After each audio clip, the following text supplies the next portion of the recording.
infinito, o amor em cada ser. Fez nascer do som a cor da natureza.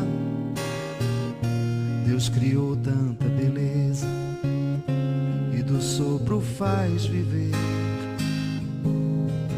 Faz o sol nascer a cada dia, então Deus nos dá uma razão pra continuar seguindo. A vida vem de Deus e é o bem maior. Amanhã vai ser melhor. Não desista de viver um dia de cada vez. Pra começar, depois vem o sorriso e a vontade de cantar. Não desista de viver, o amanhã será melhor, pois a vida vem de Deus e é o bem maior. Vale a pena viver, acordar e sonhar, com a certeza que o amanhã é um novo dia. Quando o sol renascer, abra o seu coração. Deus te quer sorrindo e a vida é o bem maior.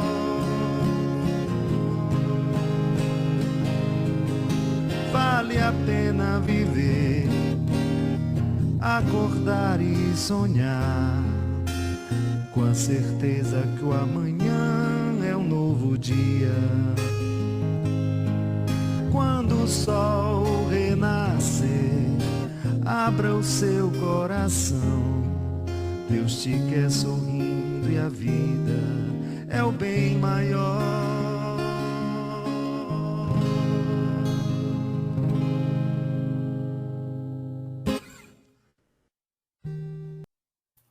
Boa noite a todos, seu Mário e demais irmãos, 19 horas.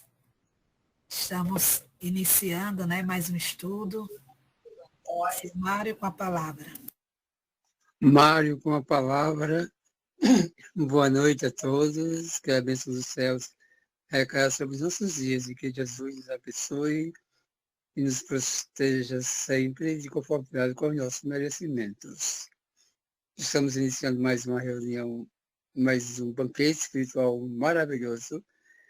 E convidamos, eu perguntei a Tereza, mas até aqui ela não respondeu. Ela não está na sala, tá, Sinaide?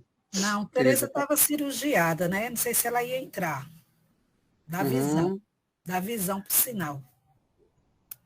Aí, então, deixamos a palavra franqueada para quem quiser fazer a prece e a mensagem anterior, né? Fazer a mensagem e a mensagem. Alguém está com a mensagem? Boa noite a todos. Eu posso fazer a mensagem, Sinaide? Ok, Lenita. Então, gente, rogando ao Pai a sua infinita misericórdia, que Ele possa amparar o nosso amigo Elias no estudo da noite. A mensagem é do Minuto de Sabedoria. Desperte. Desperte para a vida. Medite as suas responsabilidades perante a humanidade e perante a Deus. Se você depende de criaturas que o cercam, na família, no trabalho e na sociedade, não fuja a sua responsabilidade que você assumiu. Realize seu trabalho com amor, produzindo o melhor que puder e o máximo que suas forças o permitirem. Em suas mãos está a maior parte do futuro da nossa humanidade. Então, que o Mestre Jesus nos abençoe, fortaleça cada um de nós e abençoe o amigo da noite que vai fazer uso da palavra.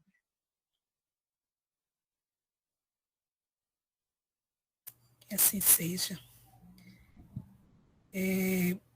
Lenita fez a leitura e já continuou com a prece, né?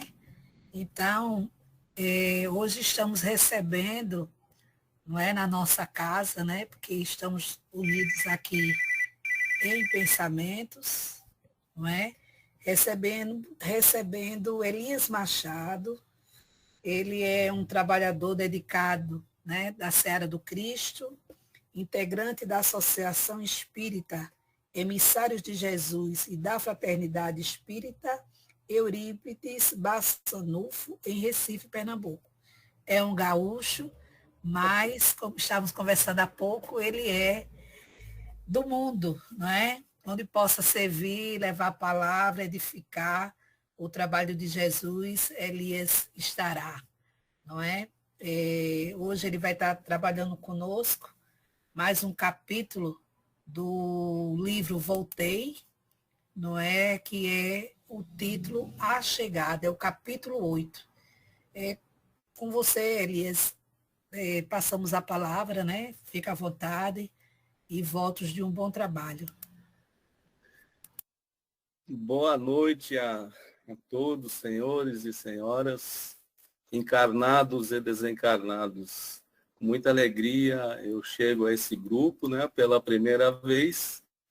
Agradeço o convite honroso de poder servir a causa cristã e aos estudos, né, que são feitos por esse grupo abençoado do Cristo, né, trabalhadores de Jesus, estudando, se aperfeiçoando, né, e que seja esse o nosso propósito, de nos aperfeiçoarmos, de entendermos o que estamos fazendo aqui, né, entendermos a doutrina espírita, a doutrina do Cristo, e que a gente possa também realizar os nossos propósitos individuais e coletivos, né, com um espiritismo bem compreendido e bem sentido. Hoje, então, a gente dá prosseguimento a esse estudo, que é do livro Voltei, né, do nosso querido espírito irmão Jacob, né, ou Jacó, como queiram, né, mas eu acho que ele é chamado de Jacob mesmo, né? É o livro Voltei, tá? Da psicografia do nosso querido, né, saudoso e ainda grande trabalhador, né, agora no mundo espiritual, Francisco Cândido Xavier. Esse capítulo de hoje, né, ele já sucede, né, todo o processo de retorno ao mundo espiritual do nosso querido irmão, e pelo que ele mesmo vai nos situando, né, no livro, ele sempre teve essa vontade, né, de voltar e descrever, né, para os trabalhadores, para os colaboradores ao longo da sua vida aqui na matéria. Ele tinha vontade de voltar, né, e trazer as informações que são importantes para todos nós, né? Isso me lembra que lá no livro Céu e Inferno, se eu não me engano, é o livro Céu e Inferno, né, onde tem aquelas manifestações dos espíritos, e tem um capítulo lá dos espíritos felizes, e lá a gente encontra, se eu não me engano, é a primeira intervenção, a primeira manifestação, que é do senhor Sanson. Né? Senhor Sanson era um trabalhador ali dos primórdios do espiritismo, e ele também, assim como o nosso irmão Jacó, ou Jacob, né? Vamos chamar de Jacob, né? Ele tinha essa vontade de voltar, né, e mandar notícias do mundo espiritual, principalmente ali naquele início, né, que todos ainda tinham as suas dúvidas, né, não sabiam exatamente o que acontecia do outro lado, né? Hoje nós já temos, né, muito material em nossas mãos, né? Nós já temos aí a coleção de André Luiz, nós temos vários outros livros e obras e coleções da literatura espírita nos trazendo notícias, informações, mas ali eles não tinham. E o senhor Sanson, né, obviamente autorizado pela espiritualidade benfeitora, ele pôde voltar, né, ele esteve presente, né, acompanhando todos os eventos, e ele pôde voltar e informar o que ele estava passando, como ele estava, com quem ele estava, né? O que ele podia informar as pessoas naquele momento. E assim, né, eu lendo aqui a trajetória do nosso irmão Jacó, o Jacob, a gente vê que ele também, né? E certamente essa é a vontade de muitos de nós, né?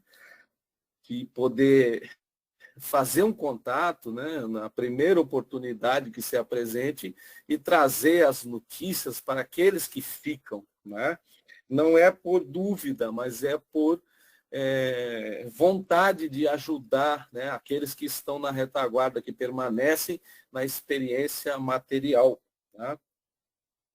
E nós temos na literatura espírita, nas comunicações, né, muitos espíritos que vêm e trazem essas informações. Mas aqui nesse livro, ele traz assim de uma forma impressionante, né? A gente fica impressionado com a riqueza de detalhes que ele nos traz, né? Ele nos fala das influências, né? Da matéria ali no momento do desligamento, né? E nós sabemos que, e a doutrina espírita nos ensina, nos esclarece, né? Até pela obra de André Luiz, que nós somos encarnados, né? Quando encarnados, nós somos ligados, célula a célula, molécula a molécula, ao corpo, ao veículo físico, digamos assim. E o mesmo processo se dá, né, e a gente já rememora lá as lições do Livro dos Espíritos, o mesmo processo se dá no momento do desligamento, né? Então, é por isso até que aqueles desligamentos abruptos, né, causados por um eventual suicídio, a automorte, né, que a criatura está em desespero e está buscando uma solução, né, colocar fim nos seus problemas e acaba aumentando muito mais e atrasando a sua trajetória espiritual. Então, a gente vê que no desligamento também há necessidade de se desligar, né, de uma forma metódica, há um método para desligamento, assim como houve um método, um processo verdadeiro, né, que é uma sequência de atos no momento da ligação, né, quando nós estávamos encarnando. E no desencarne também, o esperado é que aconteça dessa forma. Nós sabemos que existem desencarnações, né, de todos os tipos, né, desencarnações por acidente, desencarnações por os mais variados motivos, e por homicídio, né, pela vontade de outrem, né, outras pessoas vêm e abreviam, né, a existência física de alguém, mas num processo regular de desligamento, ele é feito com método. Né? E ele descreve isso aqui, o interessante, né? Todas as sensações, né, que ele passa ali na desencarnação, né? Ele chega a sentir enjoos, vertigens, dores, né? É muito interessante, né? E logo em seguida ele passa também, né, a interagir com os benfeitores, né? Surge a filha, surge um amigo querido, um espírito colaborador, que é o Andrade, né? E ele ali vai travando contato com eles, mesmo naquele momento de desligamento que ele estava num estado ali de torpor, né? O processo de desligamento não é uma coisa assim tão fácil como a gente possa imaginar, né? Então, a depender também da evolução moral de cada criatura, né? No caso aqui do nosso irmão Jacó, ele teve certas necessidades, né, na hora do desligamento. E o irmão Andrade vem para auxiliá-lo e surge também a figura, né, a figura benfeitora do nosso querido Bezerra de Menezes, né, que vem contribuir também nesse processo. Então, nós estamos falando de um espírito, o irmão Jacó, que era um trabalhador cristão, né, que buscava a sua transformação quando ainda na matéria, né? Então, aqui nós temos um tipo de caso de alguém que procurou, né? Procurou realizar alguns propósitos, procurou cumprir alguns desígnios do seu planejamento reencarnatório, né? Obviamente, mas a gente tem que lembrar também, né, nesse momento, nesse estudo aqui, que eu achei fantástico esse estudo, a gente tem que lembrar da grande massa humana que não está nas condições do nosso irmão Jacó.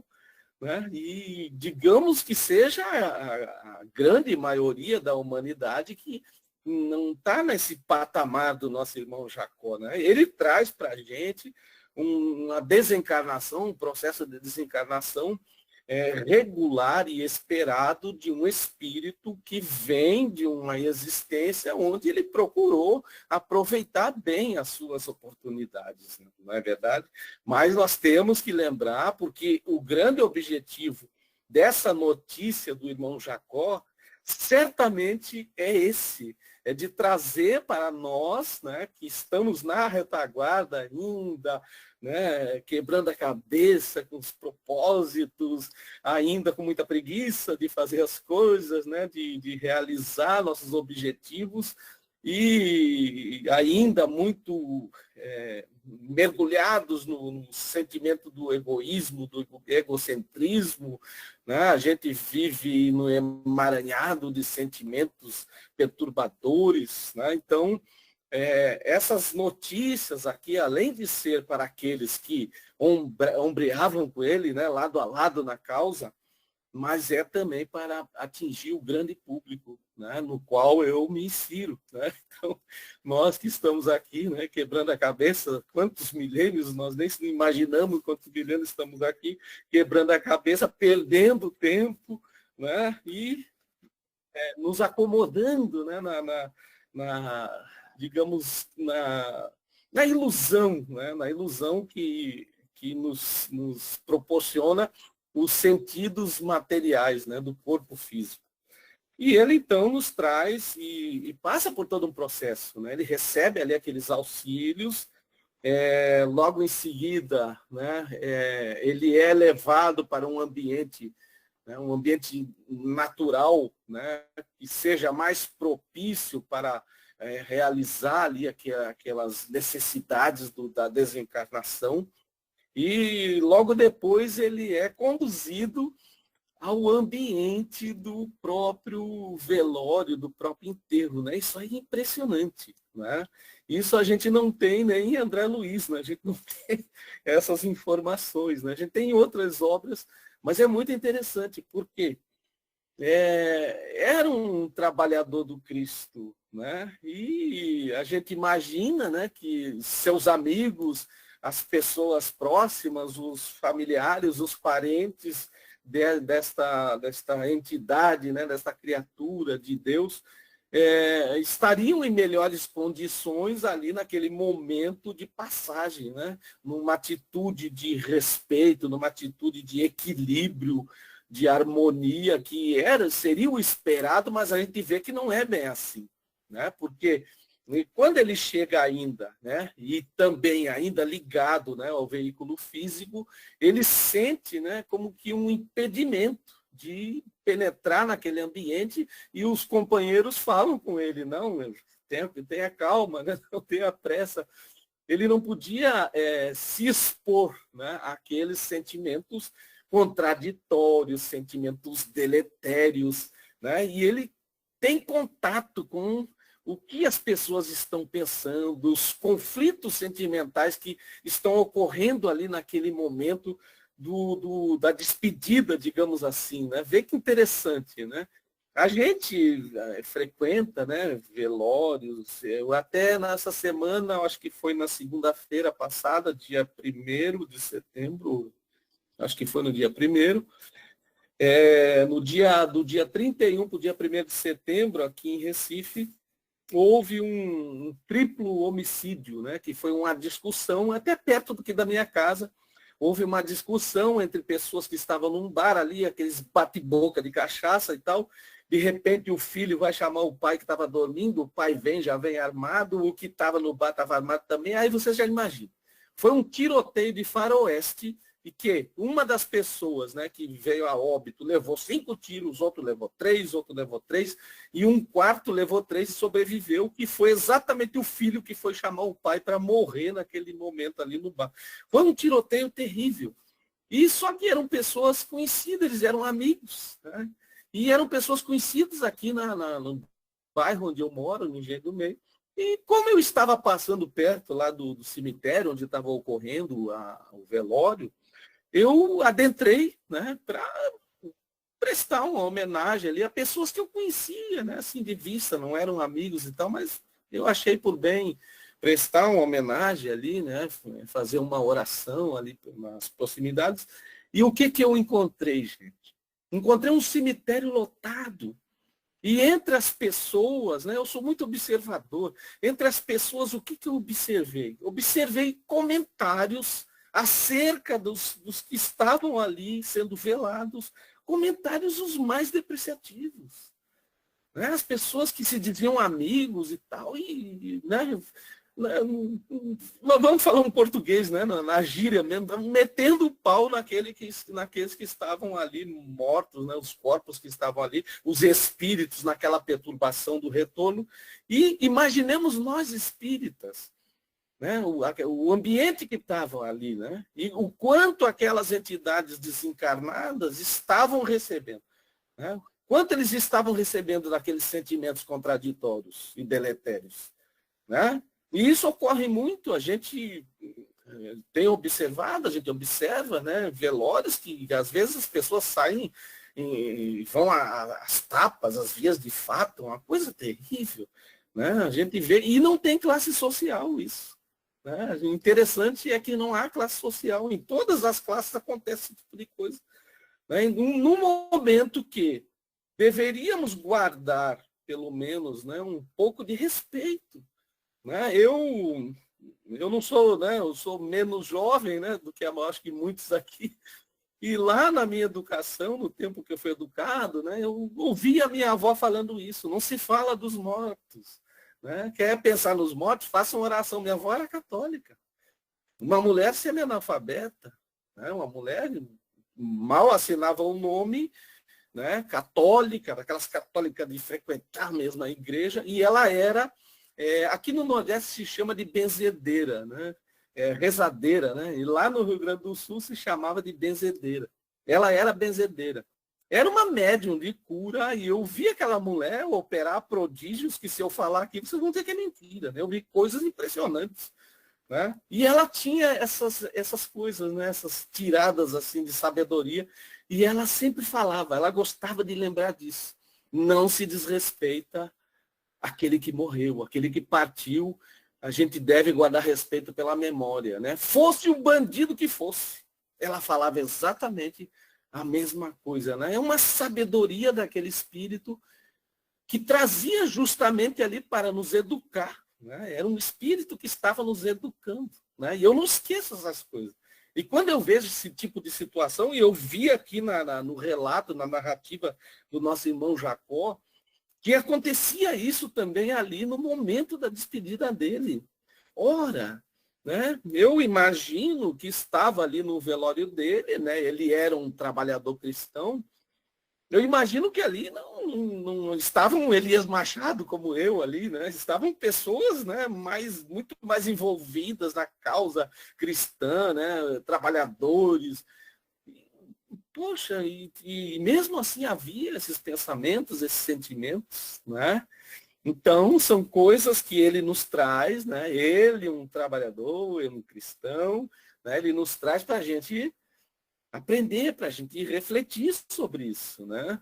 Então, são, digamos assim, momentos pedagógicos permitidos pelos espíritos benfeitores para que a gente entenda de uma vez por todas, né, o que acontece. Né? Um processo de desencarnação não é uma passagem, né, de qualquer jeito, né, como a gente possa imaginar. Né? Porque até o Espiritismo, o que se imaginava da morte? Né? A morte sempre aterrorizou as pessoas tremem até hoje só de pensar na morte. Mas o Espiritismo vem nos instruir, ele vem nos dizer, peraí, não é bem assim. Né? O que fica é o corpo. Né? E a gente, ainda nós espíritas, nós temos que internalizar, né, essa educação de que o corpo material, ele existe, né, aqui para nós como um veículo, né, que é um benfeitor, né, uma bênção que a gente recebe de Deus, esse veículo físico, para que possamos realizar nossos propósitos. E o grande objetivo é a nossa própria evolução moral.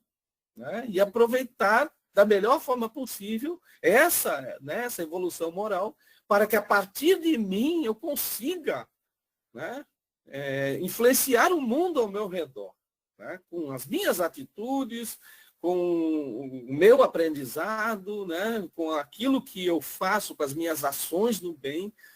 Né? Então, nós ainda estamos nesse processo de aprendizagem. Tem muito espírita que se aterroriza com a morte. Né? A gente vê as pessoas, né, que chegam num momento, num limiar ali do desligamento, a pessoa se desespera. Né?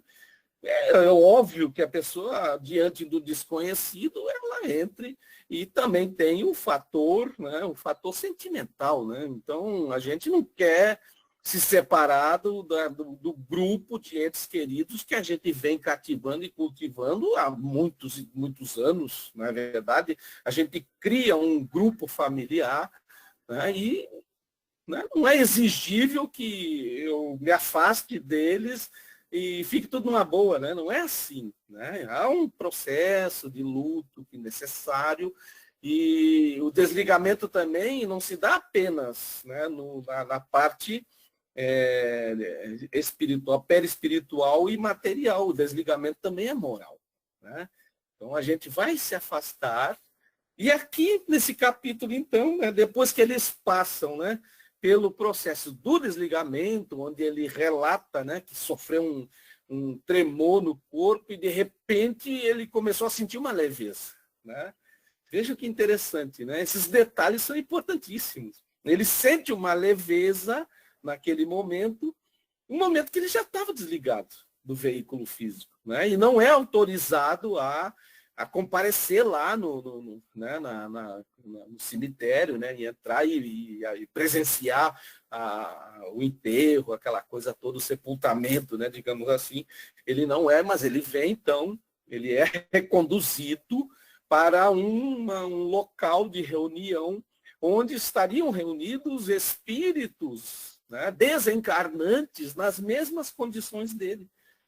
Interessante. Só que ocorre um fato diferente ali, né? Chega um espírito com uma luz, né, diferente. Né? Ele percebe o espírito que chega com aquela luminosidade diferente no aparelho aqui né, cardíaco, né? Bem na região do chakra cardíaco. E ele vê que dali saiu uma luminosidade impressionante. E ele fica maravilhado com aquilo, né? Porque uma coisa é a gente imaginar como a gente imagina, a gente ouvir os relatos, a gente estudar. Outra é você estar lá presenciando. Né? E ali ele presencia isso. E vejam que interessante. Né? Ele sente uma pontinha de inveja. Né? Vê como é que é. Né? Mas veja a honestidade, né, do nosso narrador, né? Do nosso espírito, Jacó. Veja a honestidade dele admitir. Ele sentiu realmente uma certa inveja da deferência que aquele espírito estava recebendo em especial. Né? Porque talvez quando a gente desencarne como trabalhador espírita, com muitas tarefas realizadas e tal, a gente forme uma expectativa. Né? A gente forma aquela expectativa de que, né, poxa, eu angariei alguns bônus horas e tal, talvez eu consiga, né, um quartinho lá na colônia Nosso Lar, né? Talvez. A gente cria essas expectativas. Né? Claro que eu estou brincando, mas a gente cria até de forma inconsciente. Mas ali diante de um espírito dessa natureza, e aqui no capítulo da chegada, não sei se vocês perceberam, esse espírito, ele é recebido por espíritos de crianças. E tem uma palavra que descreve esse espírito que eu gostaria de destacar aqui no nosso estudo. Ele diz que é um espírito desconhecido, um espírito bom e desconhecido. Desconhecido, gente. Aí a gente tem que pensar, poxa, né? Quantos espíritos desconhecidos existem assim? Né? Quantos podem existir na nossa trajetória, por exemplo, né? no meio onde eu vivo? Espíritos anônimos. Né? Pessoas que, independente da religião que tenham, ou se até talvez nem tenha religião, mas acreditem em Deus. Mas a questão é, a religiosidade é um espírito que tem religiosidade, é um espírito que tem conexão com Deus, e é um espírito que ama. Né? Aquele espírito desconhecido da mulher, que era uma educadora, uma professora de crianças, ele, então, é um espírito que havia desenvolvido, né, alguns sentimentos nobres. E fazia isso de forma anônima. Né? Ou seja, o mundo onde a gente está desconhecia esse espírito. Ninguém sabia quem era esse espírito. Mas, aos olhos de Deus, era conhecido. E era esperado. Né? Eu gosto de destacar essas coisas porque benfeitores, né? Benfeitores existem em todos os lugares. Espíritos evoluídos, eles podem estar dentro da nossa casa, eles podem estar na casa do lado, eles podem estar no nosso centro, eles podem estar lá na igreja evangélica, e a gente não imagina. Né? Me lembra uma passagem de Chico Xavier, em que ele estava caminhando com alguns companheiros, vocês devem conhecer essa passagem, né? É muito repetida essa passagem, mas eu queria lembrar que ele estava caminhando com alguns companheiros, se eu não me engano, Belo Horizonte, né? E passaram perto de uma esquina, né? Que havia muito lixo, assim, né? Aqueles sacos de lixo preto e tal.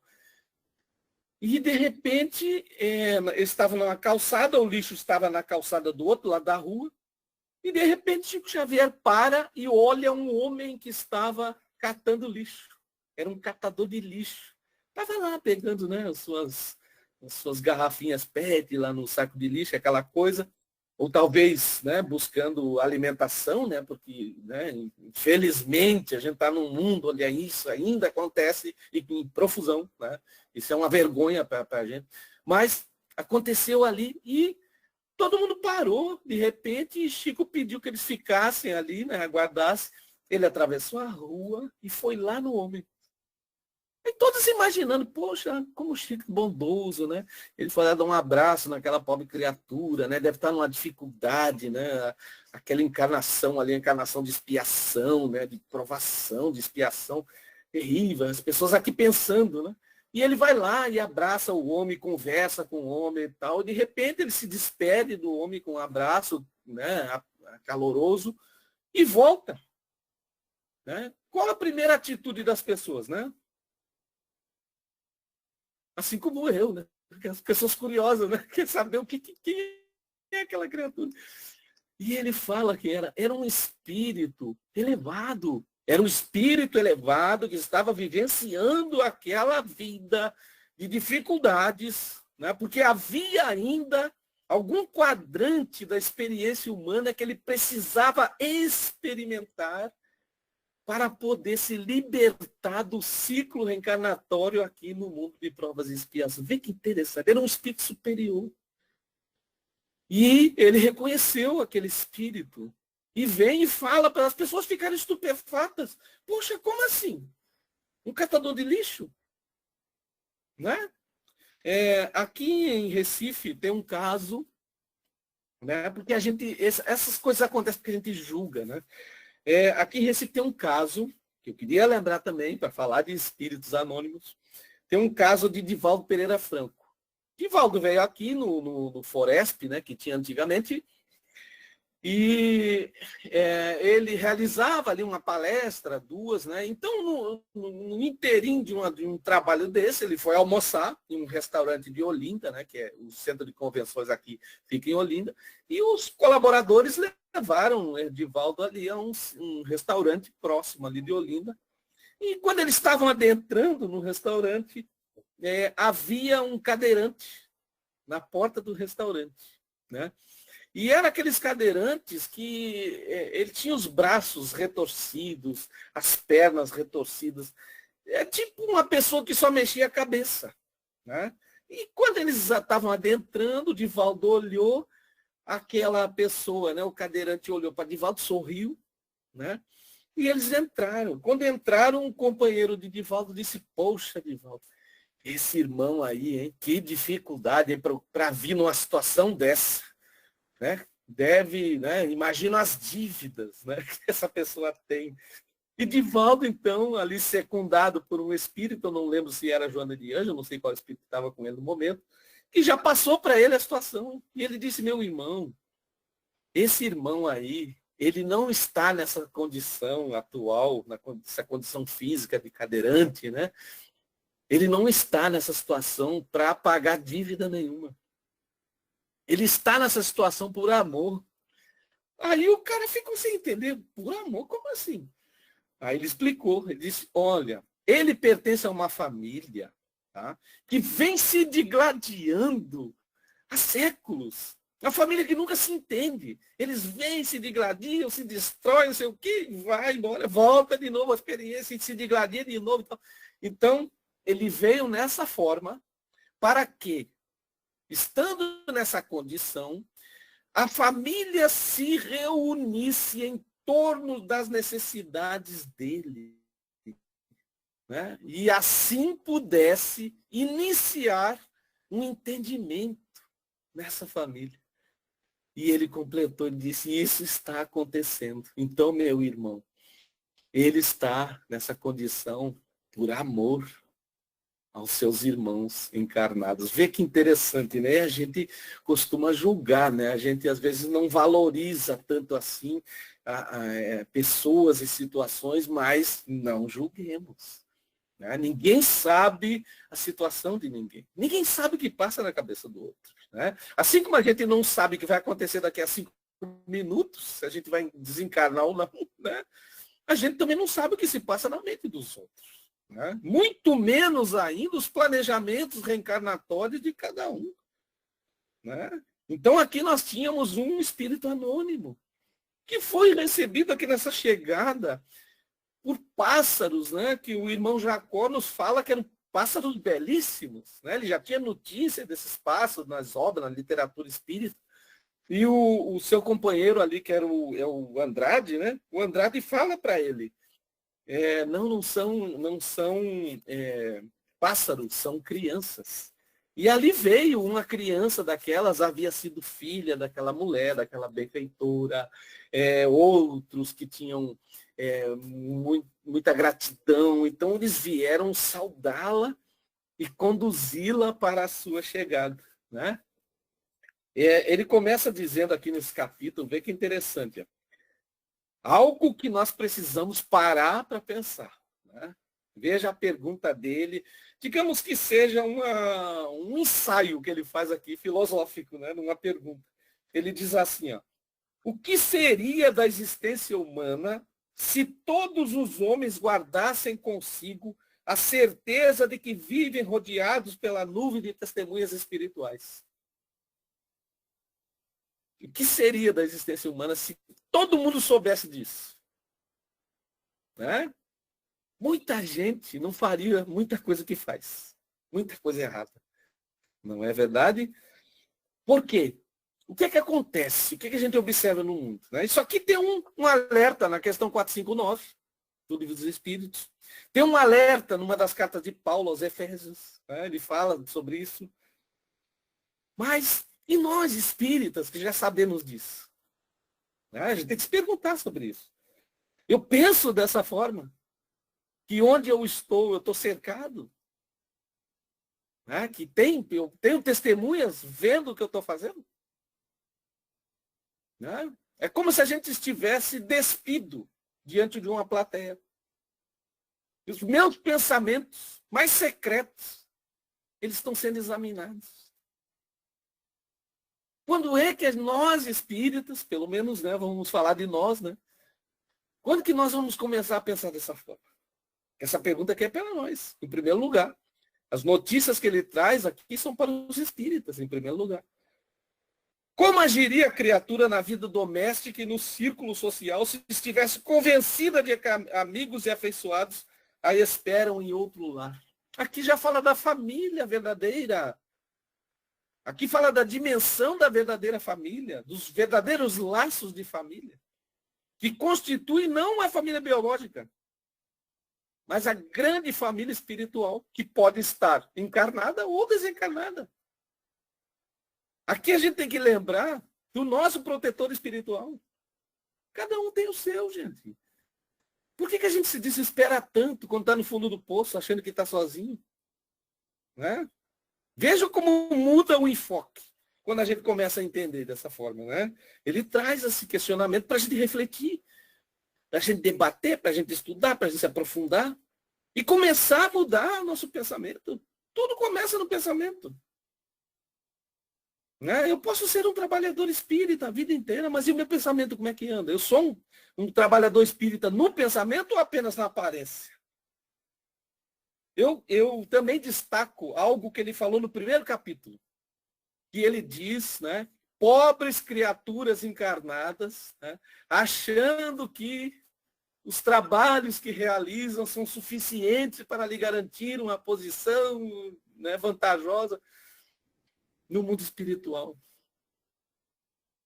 Ou seja, ele está dizendo ali que tudo que a gente faz é pouco. Por mais que a gente faça, é pouco. Porque se nós estamos aqui ainda no mundo de provas e expiações, gente, né, é a certeza de que nós temos defeitos, nós temos imperfeições, que precisamos corrigir. O egoísmo está dentro de nós, o orgulho está dentro de nós, a vaidade, a mentira, a hipocrisia, tantos outros. Mas a gente tem qualidades, porque é justamente nessas qualidades que nós precisamos nos agarrar para desenvolver. Essa é a verdadeira reforma moral. Ele falou para si mesmo isso. Porque ele também pensava dessa forma, que o que ele fazia aqui já era o suficiente, como muitos e muitos espíritas fazem. Muitos pensando que já está, né? Um dia eu falei brincando, logicamente, mas talvez eu esteja mais certo do que nunca quando eu disse, né? A minha expectativa do outro lado é conseguir uma caverninha úmida que pelo menos tenha água até a canela, né? Que eu não preciso ficar até o pescoço na lama. Aí uma pessoa, um espírito, olhou para mim, eu não penso dessa forma. Não sei por que você pensa assim. Eu vou para uma colônia. Aí vocês vejam comigo, como é que a gente fica numa situação dessa? Quem me garante uma colônia? Né? Se vier uma colônia, é lucro. Mas quem me garante? Por que eu estou numa colônia? Como é que eu tenho tanta certeza? Da mesma forma, outra pessoa espírita, né? São pessoas de 40, 50 anos de espiritismo, né, que falam isso. Outra pega e diz para mim, eu sou pau que nasceu torto e morreu torto. Eu não tenho expectativa de mudar. Eu vou mudar na próxima encarnação. Meu Deus do céu, gente. Quem nos garante uma outra encarnação? Mas é o ciclo reencarnatório, é assim, sim. Mas quem é que decide? É Deus. Como é que eu posso dizer que eu vou ter uma nova encarnação? Se quem decide é Deus. Eu tenho que fazer minha parte. Né? Eu posso conhecer, posso saber o ciclo reencarnatório, eu posso saber o que é encarnação e o que é reencarnação. Mas nada me garante que eu vou reencarnar na mesma família de novo. Como é que eu posso saber disso? Será que eu preciso de 40 anos de espiritismo para ter esse entendimento? Né? A gente escuta essas coisas. E o pior que não é de leigos em espiritismo, é de estudiosos do espiritismo. Aí a gente fica preocupado, meu Deus do céu. Será que eu estou errado? Será que sou eu que estou errado? Eu sou o único que está marchando com o pé esquerdo, né? Todo mundo no direito e eu no esquerdo. Né? E o irmão Jacó nos lembra isso aqui. Ele fala, né? Para a gente ter, né, noção de que a passagem, ela guarda surpresas que a gente não imagina. E precisamos nos preparar para isso. Existe um mundo espiritual, né? A gente espera ir para um lugar bom, né? Esperar algo bom é da natureza humana, né? Todo mundo trabalha pelo seu bem próprio, né? O que não podemos é nos apegarmos excessivamente ao bem próprio, porque, segundo Emmanuel, no conceito dele, isso é egoísmo, né? Na sua pura essência, o excessivo apego ao bem próprio. Né? A pessoa que faz qualquer coisa para se dar bem, que pisa em quem tiver que pisar, é aí. Mas ele se dá bem no final, né? Segundo os conceitos e parâmetros daquela pessoa. Né? Então eu tenho, né, o direito de buscar meu bem próprio, mas também tenho o dever, né, de ser coletivo, né, de trabalhar pela coletividade ao meu redor. Né? Ele continua dizendo que, inseguro viajante, preferindo roteiros incertos, o espírito encarnado quase nunca se lembra de que é simples hóspede da esfera que o recebe. Olha só, gente. A gente é hóspede. Somos hóspedes do nosso próprio corpo. Não podemos esquecer isso. Né? Ah, mas então, dessa forma eu relativizo então a minha família? De forma alguma. Pelo contrário, você valoriza mais a sua família. Por quê? Porque quando você sabe que é um hóspede aqui, tá? Uma hospedagem tem fim, né? Você não fica hospedado eternamente. Você é um hóspede, você está de passagem. Né? É isso que significa esse conceito. Aí você está de passagem, então você vai valorizar mais os momentos que você está com seus entes queridos. Né? É o contrário. É para a gente valorizar mais. Aproveitar melhor. Nos reconciliarmos enquanto estamos no caminho. Palavras do Cristo, não sou eu que falo isso. Né? É ele que diz. A gente aproveitar melhor. Né? Porque somos hóspedes. E ninguém aqui sabe o dia da desencarnação. A gente fica, às vezes, adiando coisas. A gente vai adiando. Por que você adia tanto? Até parece que a gente sabe, eu vou durar 110 anos. Com 110 anos, 3 meses e 27 dias eu vou desencarnar. Para com isso. Eu posso desencarnar aqui, falando com vocês aqui pela internet. Eu não sei. Como é que eu vou saber? Né? O que importa é o que eu estou fazendo agora e o que eu fiz até aqui. Porque essa é a minha identidade. Esse é o verdadeiro eu. Não é o Elias Machado. Esse é o verdadeiro eu, espírito. Né? Um espírito imortal. O que ele está fazendo aqui? Nós, espíritas, temos a obrigação e dever de entender isso. Somos hóspedes, né? No nosso próprio corpo. Não fosse um desmemoriado de bênçãos divinas a caminhada através da carne, ser-lhe-ia muito mais proveitosa e mais feliz o regressar. Né? Um regresso com naturalidade, ciente de que fez o que podia fazer. Né? A gente sabe que não vai conseguir fazer tudo. Né? Dificilmente a gente vai conseguir realizar todo o nosso planejamento reencarnatório. Mas se a gente conseguir pelo menos fazer algo. Veja que o conceito de espírito completista em André Luiz é daquele que faz 60%. É um espírito completista. Já tem o direito de interferir no próximo planejamento, no corpo e tudo mais. Né? Veja como isso é importante. Né? E eu lembro também dos mensageiros a passagem lá do nosso irmão Alexandre para André Luiz, dizendo que milhões de espíritos vêm para a Terra, para a experiência material, com a missão da mediunidade e fracassam. Uma parcela ínfima de espíritos chega aqui e consegue cumprir os desígnios planejados. A maioria fracassa. E até quando, né? Eu falo para mim, até quando eu vou ficar nesse grupo dos que fracassam? Quantas vezes eu vou ter que voltar lá para ouvir sermão? Será que eu não posso me dar conta enquanto eu estou aqui? Quando eu estou lendo um livro desse, que ele fala de chegada no mundo espiritual. Um espírito que chegou numa condição boa. Né? Se esse chegou numa condição boa, né, que foi para uma colônia, ali chegou numa situação boa, num plano existencial melhor, né, onde tinha amigos esperando, né, Leopoldo Cirne, né, Bittencourt, né, Inácio Bittencourt, e outros, né, Guilherme Ribeiro estava lá, né, a filha, e outros, né, amigos espirituais estavam esperando, que estavam no mesmo patamar de evolução dele, mas e a grande massa? Eu lembro do livro, ainda no livro Os Mensageiros, de André Luiz, aquele capítulo que fala da colônia, aquela colônia, um posto de socorro espiritual.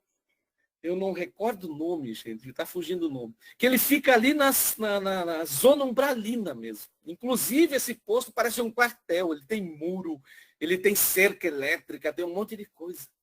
Fabiano de Cristo? Oi? Fabiano de Cristo? Não, não é não, é Campo Bom.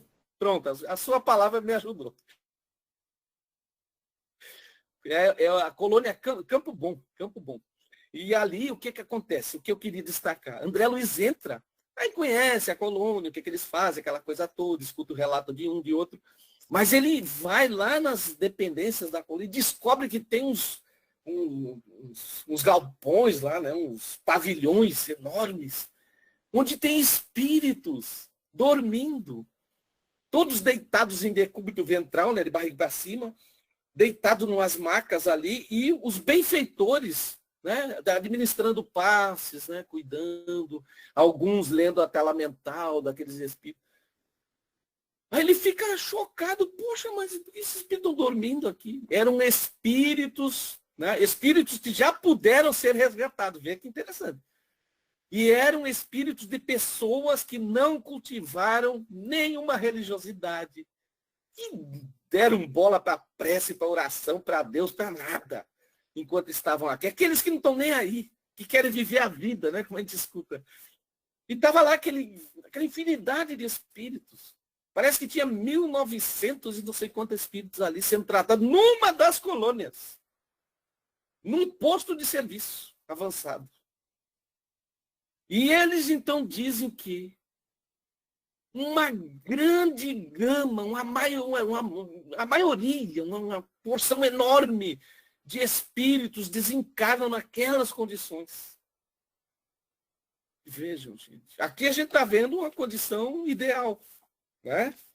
Onde ele fala aqui na paisagem diferente, né? Ele sente uma leveza na paisagem, no item 8.1. Ele fala da leveza daquele, né? Vê uma beleza que ele não tinha visto, vê uma claridade, vê luzes, cores. Né? Por quê? Porque a sensação ali é do perispírito, não é mais limitado pelos sentidos físicos.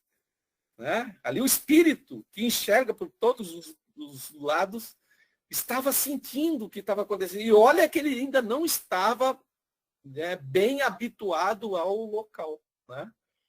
Isso é interessante.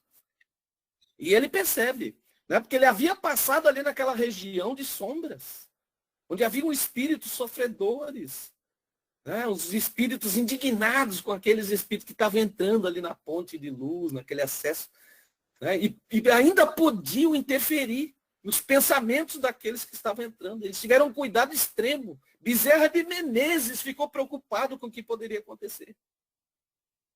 Foi feita uma prece bem sentida, que favoreceu, né, a volitância deles, conseguiram acessar a ponte e adentrar.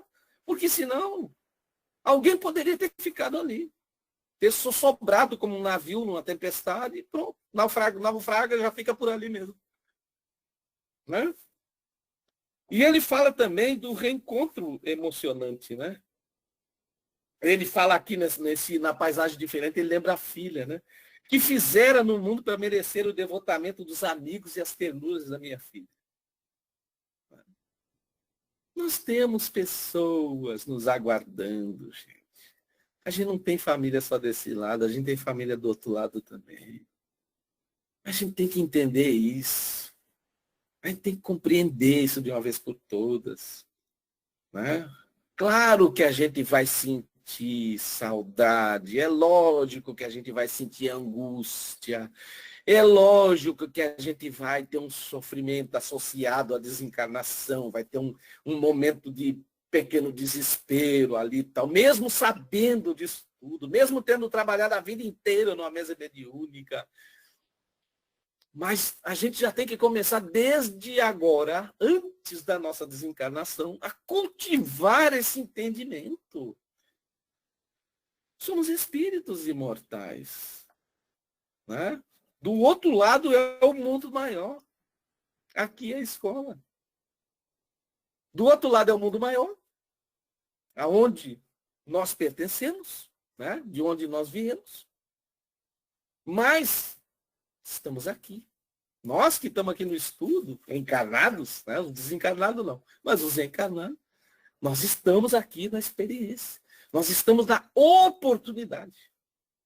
Bem aproveitarmos e compreendermos esses processos. Nem adianta você pensar que vai conseguir fazer uma passagem melhor do que o nosso amigo Jacó, porque ele vai. Né? Obviamente, né? Algum missionário entre nós aqui, ele vai conseguir. O missionário, ele é como o Chico Xavier disse, né? Alguém perguntou, Chico, se tu desencarnasse agora quando tu está molhando as plantas? Ele disse, eu vou continuar molhando as plantas. Seja um missionário que já sabe, já tem ciência, já, né? Já tem domínio das emoções. Mas o restante, onde eu me incluo, não tem esse domínio. Até algumas dúvidas nós temos. Né? A gente fica com aquelas angústias, né? A gente sente a angústia de uma pessoa da família que está desencarnando, quanto mais se for a nossa própria desencarnação. Mas aqui, essa experiência do livro é para a gente, né, refletir, para a gente entender, para a gente aproveitar essa narrativa.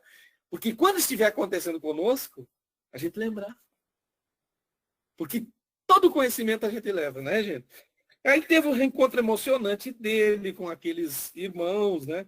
Com o Leopoldo Cirne, com Guilom Ribeiro, com o nosso irmão Inácio Bittencourt, que foram, né, presidentes de federativa. Quer dizer, eram espíritos também, né, com serviços prestados na seara do Cristo. Né? Não por acaso eles estavam ali. Não se sabe, né? Ele não deu notícias como eles chegaram, pelo menos até agora ele não deu notícia de como eles chegaram até ali. Mas eles estavam lá também, como o nosso irmão Jacó. Né? E aí vem o episódio das crianças, belíssimo, emocionante. Né? Uma coisa fantástica. A gente se emociona vendo isso aqui, né? Eu me lembro de um episódio, acho que dá para contar, vou falar rápido, eu falo um pouco rápido. Eu estava num encontro de evangelizadores aqui em Recife, tá? E tinha evangelizadores de Alagoas, tinha da Bahia, tinha do Rio Grande do Norte, do Ceará, se concentraram aqui em Recife e tal. Aí as casas ali de uma localidade aqui do Recife, chamada Brasília Teimosa, Pina e Boa Viagem, elas se concentraram todas, elas que organizaram esse evento. E eu estava lá. E no final, o último evento, né, a última palestra, o último trabalho daquele evento, eram relatos dos evangelizadores representando cada localidade, cada estado. E ficou para o final de uma irmã pertencente a uma casa espírita aqui de uma comunidade chamada Brasília Teimosa, que é de palafitas, aquela coisa toda, né, bastante conhecida. E ela disse que ela fazia evangelização. E teve uma época que ela ficou indignada com aquele trabalho. Porque ela tinha ali crianças que daqui a pouco vinha uma viatura e prendia dentro do centro e levava. Tinha criminosos, tinha chefe de quadrilha, tinha traficante, entre as crianças evangelizandas. E ela disse que tinha um que era da pá virada, que ela perdeu as esperanças com aquele menino. Ela ensinava. E por muitas vezes ela pensou em abandonar aquele trabalho. Porque ela não estava aguentando mais aquele processo. Ela achava que não estava fazendo nada. Aí, esse menino, o pior que tinha, né, que já tinha não sei quantas cadeias nas costas, o que acontece com essas crianças, né? Tinha seus 13, 14 anos, ele foi morto. Ele morreu trocando tiro com outros traficantes. E o que aconteceu? Passaram-se alguns meses, na mesa mediúnica, ela sente que se aproxima uma entidade. Né? Passaram, acho que foi 1 ano depois, ou 2 anos. E ela vê que uma entidade ali chegava e dizia, olha, eu vim aqui para falar com a tia. E ela, ué, que é isso? Eu vim falar que era uma voz de criança. Eu vim falar com a tia, ela está aqui na mesa. E me permitiram vir aqui para falar com ela. Eu queria falar com ela. É a tia fulana. Aí ela comigo. Aí ela já se arrepiou, se emocionou com aquilo, né? E ela então começou a interagir, né, com o espírito através do médium. E ele disse assim para ela, tia, eu vim aqui para lhe agradecer. porque a senhora sabe o que eu fazia. Né? Eu não era uma pessoa muito boa, eu não lhe respeitava nos seus ensinamentos, mas eu vim para lhe dizer, porque eu fui autorizado. Eu vim lhe dizer que tudo que a senhora ensinava, eu ouvia. E tudo que a senhora ensinou é o que está me ajudando hoje, aqui onde eu estou. Então, tia, não desista da evangelização. Não faça isso. Tem outros assim como eu precisando. Muito obrigado. A mulher caiu, né? E lá eu já fico emocionado só de contar essa história. Então, minha gente, o trabalho que a gente está fazendo aqui é importante demais. Por mais que a gente fique sem vontade, que a gente fique desesperançado, não perca as esperanças. Acredite, é importante. Uma palavra falada por uma criatura que parece não estar ouvindo pode mudar a vida de uma pessoa, seja agora aqui na matéria ou seja depois.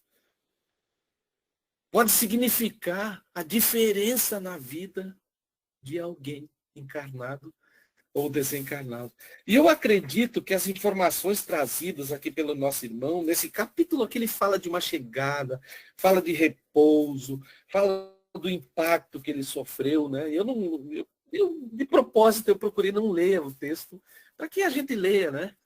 Mas esse ponto aqui é um ponto que está aqui para a gente entender, né? Onde nós podemos chegar com o espiritismo bem entendido, né? Com atitude cristã, com pensamento cristão, né? Com ações no bem, e aproveitar melhor a nossa oportunidade. Né? Isso é tudo real, muito mais do que a gente possa imaginar. A desencarnação, ela é triste e angustiante, mas ela é uma necessidade de todos nós, para poder retornar para o mundo espiritual. Então, que a gente aproveite melhor, com esse estudo e com muitos outros, esses relatos, essas narrativas, notícias que o nosso irmão Jacó nos traz aqui nesse livro fantástico. E a gente saiba aproveitar melhor. Muito obrigado a todos, muita paz, que Jesus abençoe a todos nós e que eu tenha servido de instrumento para pelo menos despertar a reflexão de alguém aqui no grupo acerca do assunto de hoje. Muito obrigado, muita paz.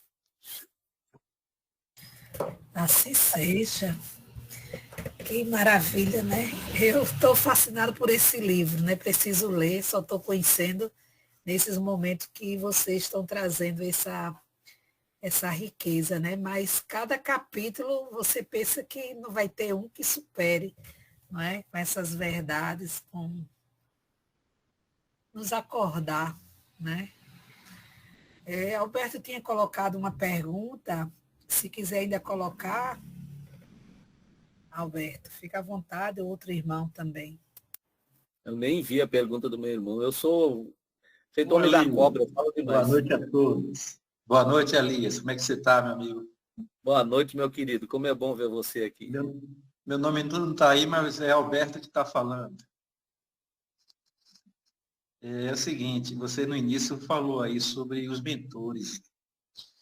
E aí a questão que eu tive aqui na hora, dúvida, é a seguinte, e os mentores, eles podem estar encarnados também, nos auxiliando, que a ideia que a gente tem é que os mentores estão sempre no plano espiritual, né? Tira essa dúvida aí, meu amigo. Na verdade, a bondade de Deus, ela está em todo lugar, né, meu irmão? Assim como a gente tem os mentores que têm muito mais liberdade para poder nos ajudar lá no mundo espiritual, a gente tem o nosso espírito protetor, né, tem o nosso mentor espiritual, todos nós temos, as famílias têm. Tem irmãos encarnados que servem para nós também de guias, de modelos, de mentores, né? Às vezes somos. E eles estão ali, às vezes, dentro de uma família, aquela coluna que todo mundo, né? Fulano resolve tudo e tal. Ele é um mentor, né? Cabe a nós identificarmos essas pessoas e aproveitarmos, porque a bondade de Deus permitiu que ela estivesse ali. É a parábola do joio e do trigo. né? Eu, nesses momentos, me coloco como joio, né? E esses mentores, esses exemplos, esses missionários, né? Essas pessoas bondosas, né? Elevados, eles são o trigo. E que, então, né, eu penso assim, aproveitar melhor, identificar, sentir. Eles não estão ali por acaso, né? Agora, os do mundo espiritual, eles têm mais recursos espirituais, eles têm uma liberdade maior para poder nos auxiliar. Mas desde que nós queiramos ser auxiliados. Ok, grato, meu amigo. E parabenizo aqui pelas belas reflexões que você nos trouxe essa noite. Viu? Estamos muito gratos. Mais algum irmão gostaria de colocar alguma pergunta?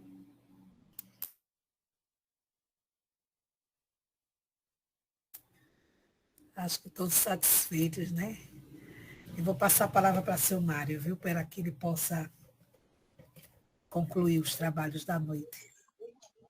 E então, só nos resta agradecer, né?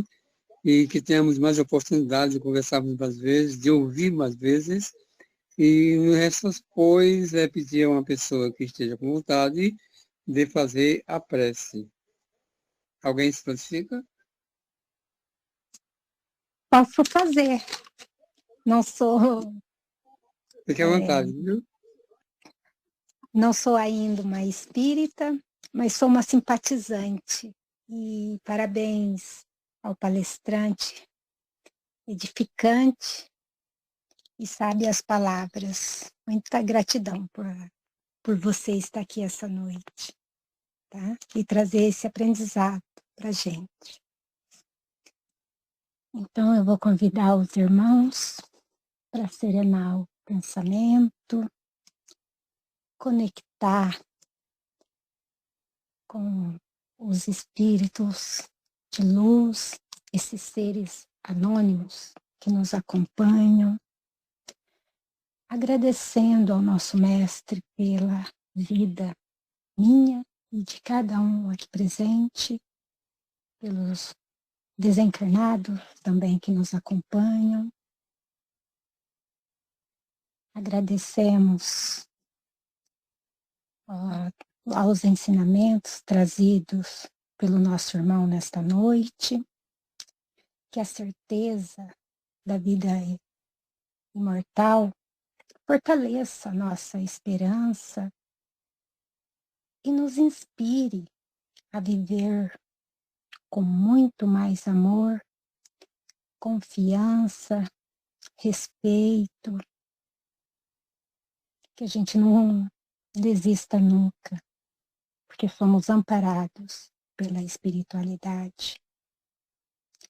Abençoa nosso lar e todos os lares de nossos irmãos. Mestre Jesus, sustenta nossos passos no caminho do bem, na certeza do seu amparo, passo a passo, nós vamos um dia chegar a atingir a perfeição também. Gratidão, gratidão, gratidão a tudo, meu Pai, a tudo, a tudo. Que assim seja. Que assim seja, minha irmã. Em nome de Deus, Pai Todo-Poderoso, em nome de Jesus, em nome de Maria, consideramos finalizar esse trabalho dessa noite, desejando a todos muita paz, boa semana e muito trabalho espiritual.